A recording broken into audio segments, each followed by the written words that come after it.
இன்றைக்கு நாம் தியானிக்க இருக்கிற வசனம் 1 யோவான் 4ஆம் அதிகாரம் 4வது வசனம். பிள்ளைகளே, நீங்கள் தேவனால் உண்டாயிருந்து அவர்களை ஜெயித்தீர்கள், ஏனெனில் உலகத்தில் இருக்கிறவனிலும் உங்களில் இருக்கிறவர் பெரியவர். இன்னைக்கு கர்த்தர் நம்மோடு இடைப்படுகிறார். நாம் தேவனால் உண்டாயிருக்கிறோம், அதனால்தான் நம்ம தேவ பிள்ளைகளாக இருக்கிறோம். அவர்களை ஜெயித்தீர்கள்னா உலகத்து போதனையில் சிக்கொண்டு இருக்கிறவர்கள், உலகம் எதில் சிக்கொண்டு இருக்கு, பிசாசினால் சிக்கொண்டு இருக்கு இல்லையா, அவர்களை நாம் ஜெயிக்கிறோம்.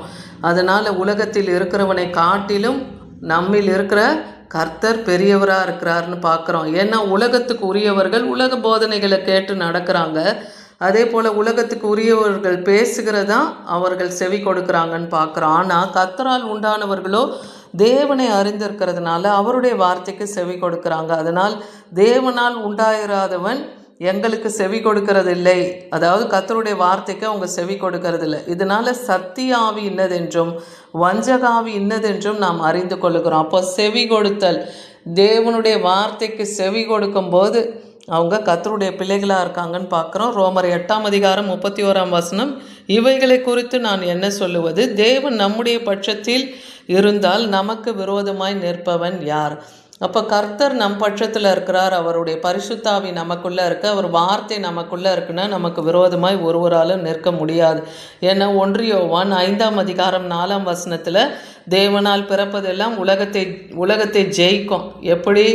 நம்முடைய விசுவாசம்தான் அந்த உலகத்தை ஜெயிக்கிற ஜெயம். நம்ம கர்த்தரை விசுவாசிக்கிறோன்னா பிசாசை நாம் ஜெயிக்க முடியும்.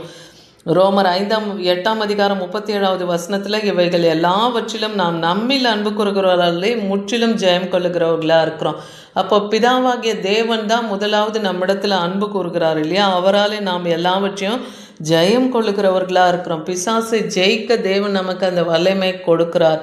1 யோவான் 4ஆம் அதிகாரம் 16ஆம் வசனம், தேவன் நம்மேல் வைத்திருக்கிற அன்பு நாம் அதை அறிந்து விசுவாசிக்கிறோம். தேவன் அன்பாகவே இருக்கிறார். அன்பில் நிலைத்திருக்கிறவன் தேவனாலே நிலைத்திருக்கிறான், தேவனும் அவனில் நிலைத்திருக்கிறான்னு பார்க்குறோம். ஏன்னா நம் தேவன் அன்பான தேவன்.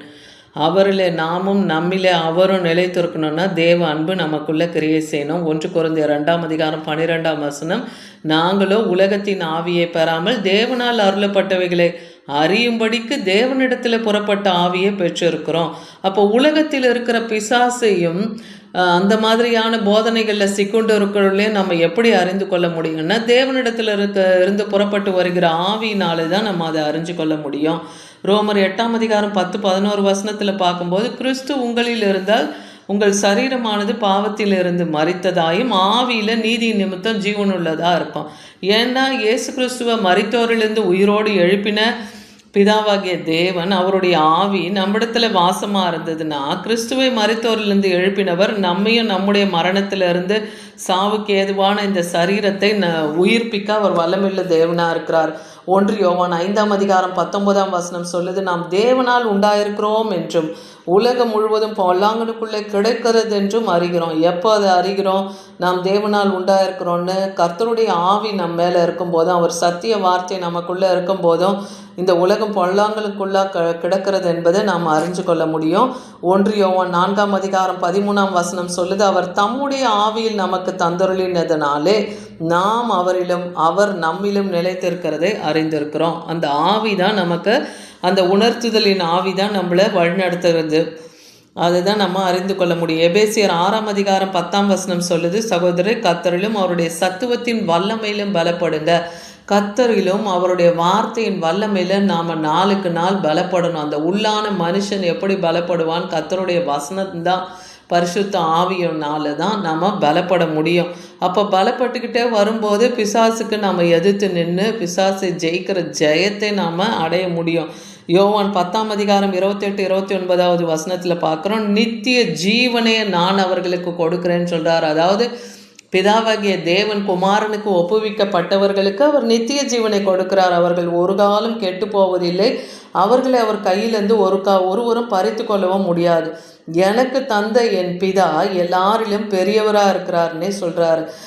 அவைகளை என் பிதாவின் கையிலிருந்தும் ஒருவரால் பறித்து கொள்ள முடியாது. பிதாவாகிய தேவன் எல்லாரிலும் பெரியவர். அதனால் குமாரனுக்கு ஒப்புவிக்கப்பட்டவங்களையும் அவர் கையிலேருந்து பறிக்க முடியாது, பிதாவின் கையிலிருந்தும் அவருடைய பிள்ளைகளை ஒருவராலும் பறித்து கொள்ள முடியாது. ஏன்னா நானும் பிதாவும் ஒன்றாக இருக்கிறோம்னே சொல்கிறாரு. குமாரனாகிய கிறிஸ்துவும் பிதாவாகிய தேவனும் ஒன்றாக இருக்கிறாங்க. ஒரு முறை பிலிப்பு கேட்குறாருல, நான் பிதாவாகிய தேவனே எனக்கு காண்பிங்கன்னு. அப்போது ஆண்டவராகிய இயேசு கிறிஸ்து சொல்லுவார், நானும் பிதாவும் ஒன்றாக இருக்கிறோம், இவ்வளோ நாள் என்னோட இருக்கிறியே, என்னை நீ அறியவில்லையானே சொல்லுவார்.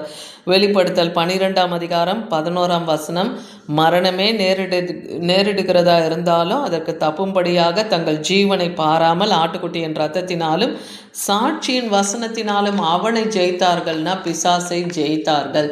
இன்னைக்கும் நாம் ஆட்டுக்குட்டியானவர் ரத்தம், ஆண்டவராகிய இயேசு கிறிஸ்து நமக்காக இந்த சிலுவையிலே ரத்தம் சிந்தி மரித்தார். நம்முடைய பாவம் அக்கிரமம் மீறுதலுக்காக அவர் அடிக்கப்பட்டு வாதிக்கப்பட்டு நமக்காக அவர் மரித்தார். மரித்து அடக்கம் பண்ணப்பட்டு 3ஆம் நாள் பிதாவாகிய தேவனுடைய பரிசுத்த ஆவியின் வல்லமையினாலே வலது கரத்தினாலே எழுப்பப்பட்டார். இன்றும் அவர் ஜீவனுள்ள தேவனாய் பிதாவினுடைய வலது பாரத்தில் வீற்றிருக்கிறார் இல்லையா? அப்போ அவர் ஜீவனுள்ள தேவனாக இருக்கிறதுனால அந்த ஜீவன் நமக்குள்ளேயும் இருக்கு. அதனால யோவான் 12:31 சொல்கிறாரு, இந்த உலகத்துக்கு நியாய தீர்ப்பு உண்டாயிருக்கிறது, இப்பொழுதும் இந்த உலகத்தின் அதிபதி புறம்பாக தள்ளப்படுவான்.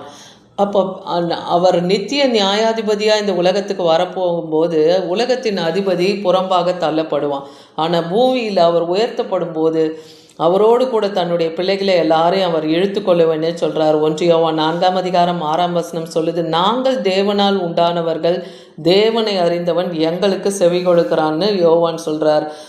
அதே போல் தேவனால் உண்டாயிராதவன் அவருக்கு செவி கொடுக்கறது இல்லை. இதனால் சத்திய ஆவி இன்னதென்றும் வஞ்சகாவி இன்னதென்றும் நாம் அறிந்து கொள்ள முடியும்.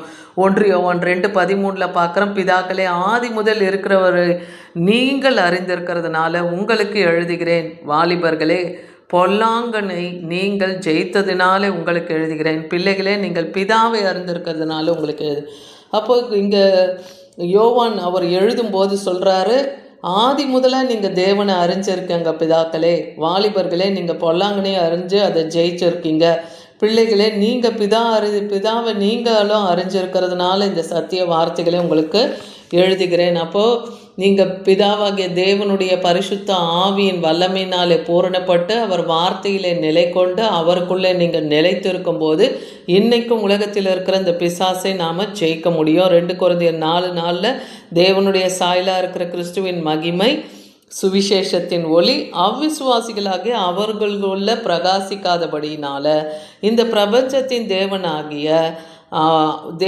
தேவனானவன் அவர்களுடைய மனக்கண்ணை குருடாக்கி வைத்திருக்கிறான். அப்போ கர்த்தருடைய நித்திய வெளிச்ச வசனம் அவங்களுக்குள்ள கடந்து வராதனால பிசாசானவன் இந்த உலகத்து மக்களை, அதாவது அவனுடைய போதனை கேட்கிறவர்களுடைய மனதை குருடாக்கி வைத்திருக்கிறான். அதனால தான் கர்த்தரை அறிகிற அறிவை அவர்கள் அடையவில்லைன்னு பார்க்குறோம். யோவான் 16:11 இந்த உலகத்தின் அதிபதி நியாயம் தீர்க்கப்பட்டதுனாலே நியாய தீர்ப்பை குறித்து கண்டித்து கர்த்தர் உணர்த்துவார்.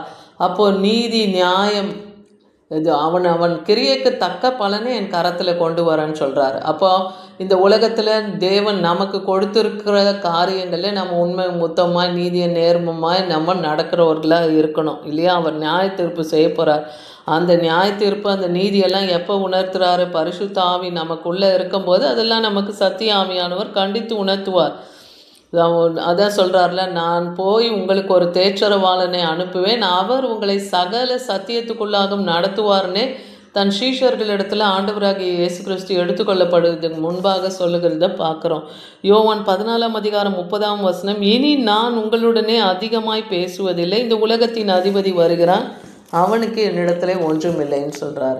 ஏன்னா அவருக்குரிய பிள்ளைகள் அவர் கருத்தில் இருக்கிறதுனால அவரிடத்துலேருந்து ஒருவனும் பறிக்க முடியாது அவர்களே.